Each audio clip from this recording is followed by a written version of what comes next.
జ్యోతిష్య అభిలాష మిత్రులకు స్వాగతం. మిథున రాశి వారికి 2026లో ఎలాంటి శుభ ఫలితాలు కలుగుతాయో చూద్దాం. మిథున రాశి వారికి ఆదాయం 8, ఖర్చు 11 ఉంటుంది.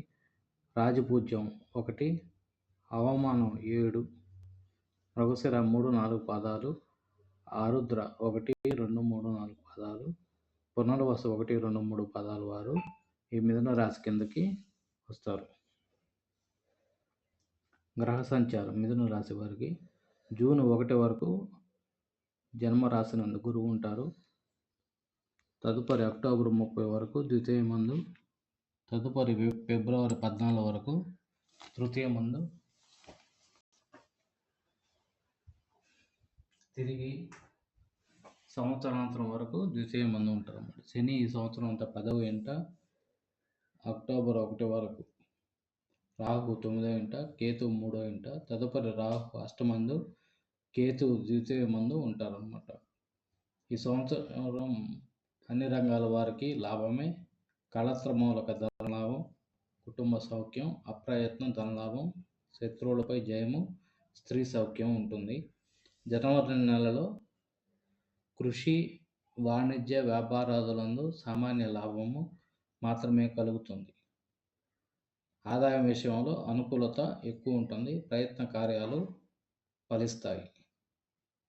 ఫిబ్రవరి నెలలో శుభకార్యముల వలన ధన వ్యయాదులు, ఖర్చులు ఎక్కువగా ఉంటాయి. దూర ప్రయాణములు చేస్తారు. సంతాన సౌఖ్యము ఉంటుంది. మనసు ఉల్లాసంగా, ఉత్సాహంగా ఉంటుంది.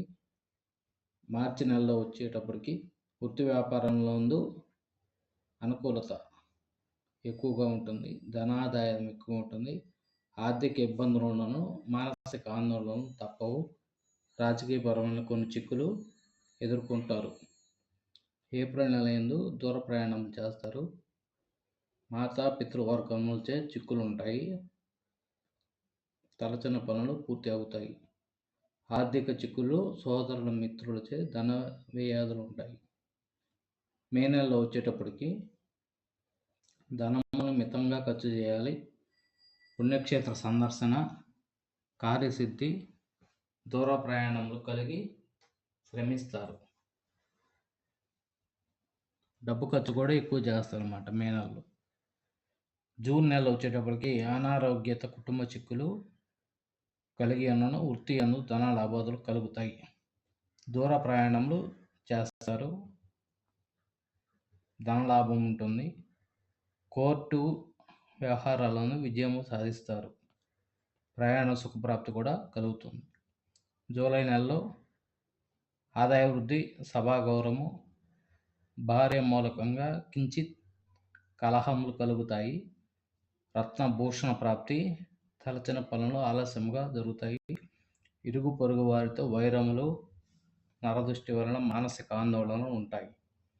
ఆగస్టు నెలలో కుటుంబ అస్థిరత్వము, రుణముల బాధ, మిత్ర విరోధములు, వృత్తి యందు వ్యతిరేకతలు, విచిత్ర సమస్యలు కలుగుతాయి.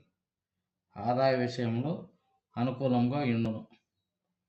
సెప్టెంబర్ నెల యందు ఏ రంగంలోనైనా చెప్పుకోదగ్గ మెరుగుదల ఉండును. సామాన్య స్థితి, తలచిన కార్యములు అనేక చిక్కులతో కూడి ఉండును. మనశ్శాంతి తక్కును. గ్రహానుకూలత లేదు. అక్టోబర్ నందు వృత్తి వ్యాపారాదులందు నిరాశ కలుగును. మిత్రులు శత్రువులుగా మారుదురు.